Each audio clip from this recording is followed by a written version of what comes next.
Aku bukan menantu sampah. Bab 863 berlutut di lantai dan lap sampai bersih. Tidak boleh. Rocky menolak tanpa ragu, kamu harus lebih banyak istirahat di rumah. Aku telah beristirahat cukup lama. Dewi memprotes, aku merasa sangat membosankan di dalam rumah, seolah-olah aku berada di penjara. Selain itu, aku juga tidak merasakan tidak enak badan. Aku bisa pergi ke perusahaan. Awalnya, Rocky tidak ingin dia keluar, tetapi Dewi bersikeras, jadi Rocky harus mengalah. Kamu boleh pergi ke perusahaan, tapi kamu harus membiarkan Disa atau Om Miko dan yang lainnya mengikuti di sampingmu dan tidak boleh meninggalkan dirimu. Dewi mengangguk, tetapi ekspresinya sedikit sedih. Tidak tahu juga bagaimana situasi Dini sekarang. Bagaimanapun juga, dia ditangkap oleh sekelompok orang ini hanya karena ingin menyelamatkanku. Rocky menghibur, jangan khawatir, Dini masih di luar negeri, tetapi tidak ada yang berbahaya. Aku juga akan mencari seseorang untuk menyelamatkannya secepat mungkin. Dalam 2 hari terakhir, Sutinah mengiriminya foto. Dilihat dari foto, kesehatan Dini telah pulih kembali. Meski tidak bisa berkomunikasi dengan dunia luar, tetapi masih bisa membaca dan menonton TV. Kehidupannya tidak berbeda dengan orang biasa. Rocky mengobrol sebentar dengan Dewi. Setelah Dewi istirahat, Rocky berjalan keluar pintu dan mengeluarkan ponselnya. Ponselnya bergetar tanpa henti barusan, itu adalah pesan dari WeChat. Tapi Rocky tidak ingin diganggu, jadi tidak mengambil ponselnya. Setelah berjalan keluar dari kamar tidur, Rocky membuka WeChat dan terdiam beberapa saat. Ternyata itu adalah WeChat yang dikirim oleh Chelsea, beberapa pesan berturut-turut, dengan beberapa foto terlampir. Dalam foto-foto ini, dia mengenakan berbagai stoking warna hitam, warna beige, warna putih. Posenya sangat seksi, berbaring di ranjang besar Simmons di hotel, berpose dalam berbagai pose. Foto itu dipotret dengan sangat berani, kepolosan serta pesonanya berpadu bersama dan Rocky tidak bisa menahan diri menelan tenggorokannya dengan emosi. Godaan. Foto-fotonya luar biasa. Jika pemeran wanita utamanya itu bukan Chelsea, Rocky akan mengira bahwa itu adalah sampul film pendidikan dari negara tertentu. Pada saat ini, Chelsea mengirim sebuah suara lain. Bang Rocky, apakah kamu sudah melihat semua fotoku? Bagaimana menurutmu? Memangnya bisa apa lagi? Sudah hampir mimisan. Rocky menjawab, semuanya tumbuh dan berkembang sesuai dengan tempatnya, di mana kamu mengambil fotonya. Oh, ini iklan stocking sutra terbaru yang aku terima. Film fitur ini belum keluar. Ini semua hanya contoh. Aku mengirimkannya untuk dilihat oleh dirimu lebih dulu. Rocky menghela nafas lega, mengira dia membuat film yang tidak senonoh, ternyata itu adalah sebuah iklan. Namun, iklan ini agak terlalu seksi. Tapi jarang ada kesempatan untuk menghargai wanita cantik dengan secara terbuka. Oleh karena itu, Rocky menjawab dengan sedikit kesurupan, fotonya bagus, apakah masih ada lagi? Ada, aku masih memiliki banyak di ponselku. Bang Rocky, aku bebas malam ini dan bermain dengan teman-teman. Aku sudah lama tidak melihatmu. Keluar dan mengobrol. Kamu bantu memilih satu untuk aku dan melihat foto mana yang cocok dijadikan sebagai fitur iklan. Petik 2. Rocky tidak tahan dan menelan tenggorokannya lagi. Bahkan ada juga kesempatan untuk melihat foto. Lagi pula malam ini ada waktu luang. Rocky segera membalas dua kata, tidak masalah. Sekarang istrinya hamil, dia juga tidak bisa berbuat apa-apa dengan istrinya, jadi hanya bisa menjadi biksu dan melihat wanita cantik untuk memanjakan mata. Malam harinya, Rocky pergi ke bar. Tempat bernama Blues Bar ini cukup elegan, dengan musik yang menenangkan diputar di speaker, membuat orang merasa rileks. Rocky berjalan masuk dan mencari-cari di bar. "Bang Rocky, di sini." Seorang wanita dengan mengenakan topi dan kacamata hitam melambai padanya. Rocky mendengar suara Chelsea dan segera berjalan ke depan pintu ruang pribadi dan menatapnya dari atas ke bawah sambil tersenyum. "Kenapa? Takut pada paparazzi?" "Tentu saja." Chelsea melepas topinya, mendorong kacamata hitam ke kepalanya dan mengedipkan mata padanya dengan nakal. "Kamu tidak tahu, reporter sekarang semakin pandai menulis, mereka semua bisa menulis dengan baik. Yang palsu bahkan bisa menjadi nyata." Petik 2. Ada reporter yang diam-diam memotret, "Itu berarti kamu semakin populer," Rocky berkata sambil tersenyum. Chelsea menjulurkan lidahnya, "Semakin populer, semakin banyak masalah yang aku hadapi. Aku sekarang harus menutupi wajahku saat keluar makan." Sambil berbicara, Chelsea membuka pintu ruangan pribadi dan mendorong Rocky masuk. "Ayo segera masuk, aku ingin memperkenalkanmu pada teman-temanku." Rocky didorong ke ruang pribadi olehnya. Di ruang pribadi yang mewah, 3 pria dan wanita duduk sambil bernyanyi dengan mikrofon. Chelsea menutup pintu dan tersenyum pada mereka bertiga. "Ini adalah Bang Rocky, yang membantuku keluar dari masalah terakhir kali." Setelah berbicara, Chelsea memperkenalkan Rocky, "Mereka semua adalah teman sekelas di kelas aktingku. Sekarang mereka tidak syuting iklan, hanya TV saja." "Wah, jadi kamu adalah Rocky." Seorang pemuda tampan seketika mengaguminya. "Dengar-dengar bahwa kamu bahkan menaklukkan Direktur Zoo. Anti tidak berani mengatakan apapun di depanmu, hebat." "Wah, Direktur Besar Zoo mendapatkan pelajaran di tanganmu, hebat." Gadis lain dengan rambut pendek juga membuat suara yang berlebihan. Rocky tersenyum dan mengangguk pada mereka berdua. Bagaimanapun, semua orang telah melihat apa yang terjadi pada kru terakhir kali. Direktur Zoo membantu Anti dan ingin mengusir Chelsea dari kru. Dan akhirnya keduanya dibawa pergi dan bukan rahasia lagi di dalam lingkungan itu. Rocky juga mengenali 3 orang di ruang pribadi itu. Orang-orang ini semuanya selebriti pendatang baru, tetapi mereka tidak terlalu terkenal.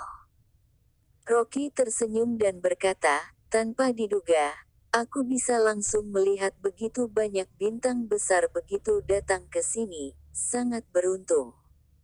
Gadis berambut pendek tersipu, "Kami tidak begitu terkenal, reputasi Chelsea jauh lebih besar." Meski berkata demikian, tetapi masih tetap merasa sangat senang bisa dipuji.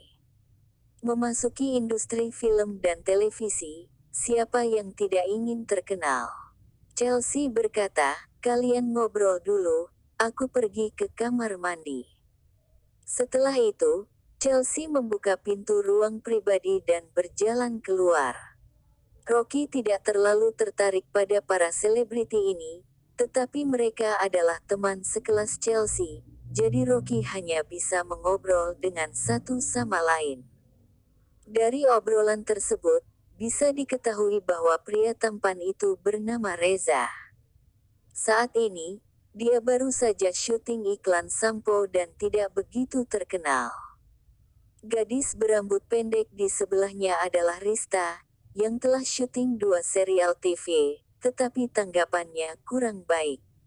Saat ini, dia sedang bersiap untuk berpartisipasi dalam variety show. Gadis lain telah berhasil memasuki grup gadis Mars dan sedang bersiap untuk maju melalui debut. Saat beberapa orang sedang mengobrol, terdengar teriakan dari luar ruang pribadi. Segera setelah itu, terdengar kembali suara Chelsea meminta maaf dengan cemas. "Maaf, aku tidak memperhatikan barusan, jadi aku menabrakmu." "Tidak memperhatikan? Apakah kamu sengaja?" Tiba-tiba terdengar suara wanita yang tegas. "Chelsea, jangan berpikir kamu sekarang sedikit terkenal, kemudian belagu di depanku. Jika bukan karena ayahku, apakah kamu bisa seperti hari ini?" Setelah mendengar suara ini, beberapa orang di dalam ruang pribadi tiba-tiba menjadi cemas. Rista terkejut dan berkata, "Ini bukannya kakak senior Zhao. Tidak disangka dia ada di sini." Tamatlah, kakak senior Zhao selalu tidak menyukai Chelsea dan bahkan menamparnya di depan umum. Mengapa keduanya bertabrakan? Reza juga ikut bersuara. "Aku akan keluar dan melihatnya." Rocky segera berdiri dan berjalan keluar dari ruang pribadi. Di samping ruang pribadi, Chelsea berdiri di depan seorang wanita yang mempesona. Wanita yang mempesona itu sedang memegang segelas anggur, tetapi anggur itu sudah tumpah dan banyak anggur merah yang tumpah di roknya. Dia dengan arogan berkata, "Apa gunanya permintaan maafmu? Rokku sudah kotor karenamu. Kamu berlutut di lantai dan lap sampai bersih." Aku bukan menantu sampah. Bab 864 menyinggungku tidak akan memiliki akhir yang baik. Chelsea berkata dengan rendah hati, "Bagaimana kalau aku membelikanmu yang baru lagi?" Belum selesai berbicara, wanita yang mempesona itu mengayunkan tangannya dan menyiramkan segelas anggur merah ke wajahnya. "Kamu beli. Uang yang kamu hasilkan tidak bersih. Jika membelinya, aku akan mengeluh bahwa itu kotor." Rocky mengerutkan kening, tidak menyangka wanita mempesona ini begitu arogan, sama sekali tidak memandang Chelsea di matanya. Kali ini, Chelsea mengusap anggur di wajahnya, menahan emosi dan berkata, "Vanda, aku tidak ingin bertengkar denganmu hari ini. Aku juga mengundang teman untuk bermain dan tidak ingin mempermasalahkannya denganmu. Aku akan membelikan rok baru untukmu, sisanya kita bicarakan nanti saja." Petik 2. Chelsea berbalik setelah berbicara dan tidak ingin berurusan dengan wanita yang mempesona itu lagi. "Ingin pergi?" Vanda mencibir, bergegas melangkah maju dan langsung menghalangi jalannya, kemudian mengangkat dagunya dan memarahinya. "Kenapa? Mau kabur lagi? Apa kamu takut temanmu mengetahui hal-hal menjijikkan yang pernah kamu lakukan sebelumnya?" Chelsea tidak bisa menahan emosi lagi, mengangkat kepalanya dan berkata dengan nada dingin, "Tolong jangan bicara omong kosong. Aku tidak ingin mempermasalahkannya denganmu, tidak berarti aku takut padamu, tapi aku hanya merasa itu tidak diperlukan. Apakah kamu tidak merasa bosan karena selalu mencari kesalahan seperti ini beberapa kali? Hehe, sekarang kamu berpura-pura menjadi korban yang tidak bersalah lagi." Vanda bersuara, "Cek-cek," dan nadanya menjadi lebih tajam. "Semuanya dengarkan baik-baik, jangan lihat penampilan aslinya yang begitu polos. Sebenarnya, dia adalah wanita murahan, entah berapa banyak pria yang sudah melakukan hal sembrono dengannya." Petik 2. Wajah Chelsea memerah karena marah dan mengatakan setiap kata dengan jelas, "Kamu sangat tidak masuk akal. Hahaha, tebakanku benar, kan? Apa kamu sudah mulai panik?" Vanda tertawa kecil. Pria dan wanita yang mengikutinya di belakang juga ikut mencibir. Melihat Vanda yang seperti gadis nakal, kata-katanya penuh dengan bahasa kotor, Rocky mengerutkan kening dan bertanya, "Siapa wanita ini?" Rista berkata dengan marah, "Bang Lin, Vanda juga dari Akademi Film dan Televisi kami, dia bisa dianggap sebagai kakak senior Chelsea. Ayahnya, Profesor Zhao adalah guru Chelsea dan mengira dia adalah seorang bibit, jadi membantunya menemukan banyak sumber. Wanita ini ternyata masih mahasiswa Akademi Film dan Televisi. Rocky sama sekali tidak bisa melihat, gadis nakal yang seperti preman wanita ini ternyata sama seperti adik perempuan di jalanan. Benar, tapi dia sendiri tidak pandai berakting dan menolak untuk belajar dengan giat. Ayahnya, Profesor Zhao, sangat kecewa. Rista berkata kemudian, saat Vanda melihat ayahnya mencari banyak sumber daya untuk Chelsea, dia cemburu, terutama saat Chelsea sudah terkenal. Dia semakin membencinya, menyebarkan rumor dan membuat masalah, selalu mencari kesalahannya sesekali. Agar tidak membuat gurunya merasa dipersulit, Chelsea selalu bersabar. Petik 2. Rocky tidak tahan dan mendongak. Sudah dikatakan bahwa di dalam dunia hiburan banyak rumor, tidak disangka itu memang nyata. Namun dari sudut pandang artis, penampilan Vanda ini di atas rata-rata, tetapi kuncinya adalah dia memiliki temperamen rendah dan sangat vulgar dalam pakaiannya. Bagaimana mungkin bisa populer? Ditambah dengan temperamennya yang tajam, dirinya tampak seperti orang yang kejam dan tidak berbelas kasihan. Bahasa yang lebih kasarnya lagi, gadis rendahan di pinggir jalan lebih enak dipandang daripada dirinya, setidaknya mereka mengumpulkan uang dan berbisnis. Vanda ini, begitu dilihat sudah tahu bahwa orangnya sangat licik, percaya diri dan sangat sombong. Jangan berbicara tentang kemampuan akting, tentang penampilannya saja, dirinya sudah dikalahkan oleh Chelsea, bahkan Rista, seorang seniman pinggiran, jauh lebih baik darinya.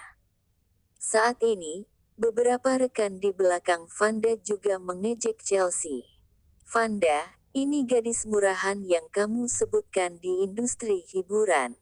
Kudengar dia mengandalkan atas ranjang untuk mendapatkan posisinya.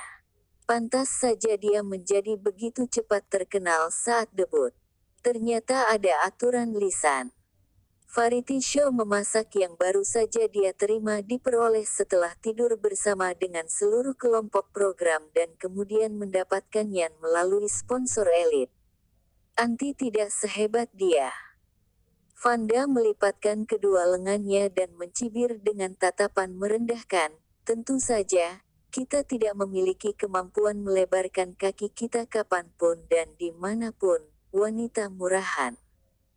Beberapa orang saling mengatakan beberapa kalimat, semua perkataannya sangat vulgar dan bahasanya sangat kotor. Chelsea mengepalkan tangan dengan erat, menahan amarahnya. Chelsea melirik beberapa orang dengan tatapan dingin, memaksa menahan air matanya, berbalik dengan acuh tak acuh dan berkata kepada Rocky. Maaf, aku awalnya ingin mengundangmu untuk bermain hari ini, tapi sekarang aku membuatmu melihat lelucon. Ayo kita pergi ke tempat lain. Saat berbicara, suara Chelsea sedikit bergetar, jelas butuh banyak usaha untuk menahan tangisan. Baik-baik saja, kan? Rocky meletakkan tangan di pundaknya, kemudian sekilas menatap Vanda dengan tatapan dingin. Jika ada orang yang tidak menyenangkan di matamu, aku akan mengusir mereka keluar dari sini. Tidak perlu. Chelsea menundukkan kepala, menggelengkan kepalanya, memaksakan diri untuk tersenyum. Terima kasih, Bang Rocky. Meskipun Rocky membenci Vanda, tetapi itu adalah urusan Chelsea sendiri. Berpikir tentang itu, Chelsea selalu bersabar dengan sikap Vanda karena rasa terima kasihnya pada Profesor Zhao. Jika Rocky ikut campur juga tidak akan baik. Chelsea, ayo pergi. Rista juga melirik Vanda dengan marah dan membantu Chelsea berjalan keluar pintu. Tidak mampu memprovokasi dan juga tidak bisa bersembunyi. Berikan saja tempat ini pada bajingan ini. Lihat berapa lama mereka bisa sombong. Rocky juga tidak banyak berbicara, berbalik dan pergi. Saat Chelsea baru saja berjalan 2 langkah, suara perintah tajam Vanda tiba-tiba terdengar di belakangnya. Berhenti. Apa aku mengizinkanmu untuk pergi? Chelsea berkata dengan nada dingin, aku akan membiarkan tempat ini untukmu. Adapun kemana aku ingin pergi, apakah kamu berhak untuk peduli? Jadi masalah foto-foto itu, juga terserah, kan? Vanda mengangkat bahu dan mencibir dengan nada tidak baik, karena kamu tidak menganggapku serius. Aku akan menjual foto-foto itu kepada paparazzi besok dan itu pasti akan menjadi pencarian terpopuler. Petik 2. Begitu selesai berbicara, wajah Chelsea berubah drastis, langsung menoleh dan bibirnya bergetar. Vanda, kamu bilang kamu tidak akan mengungkapkannya. Melihat penampilannya berubah drastis, senyum Vanda semakin lancang. Foto itu ada di tanganku, aku ingin mengirimkannya kepada siapa, apakah kamu bisa mengendalikannya? Chelsea mengepalkan tangannya dengan penuh amarah, air mata mengalir dari matanya. Tes-tes, buat apa berpura-pura? Vanda mengerutkan bibirnya dengan ekspresi jijik. Rocky mendengar sangat tidak masuk akal dan bertanya pada Chelsea dengan suara rendah, apakah kamu punya sesuatu di tangan wanita ini? Aku baik-baik saja, Bang Rocky, aku bisa menangani masalah ini. Chelsea mengendus, menyeka air mata dengan punggung tangannya, menggelengkan kepalanya dengan sekuat tenaga sambil mendorong Rocky ke belakang, kamu keluar dulu, aku dan berbicara dengan Vanda. Petik 2. Semakin Chelsea tidak ingin mengatakannya, Rocky semakin merasa curiga. Dengan kepribadian polos Chelsea, itu sama sekali tidak cocok bercampur di dalam air keruh di industri hiburan.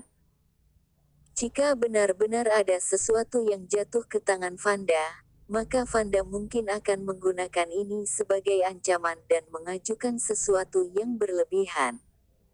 Memikirkan hal ini, Rocky menggelengkan kepalanya dan langsung berkata kepada Vanda, apa yang kamu inginkan, katakan saja. Oh, apakah kamu pahlawan yang menyelamatkan wanita cantik? Vanda mendengus jijik, kamu pikir kamu ini siapa?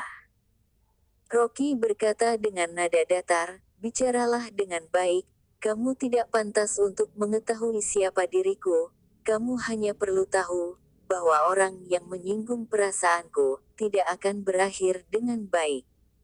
Petik 2.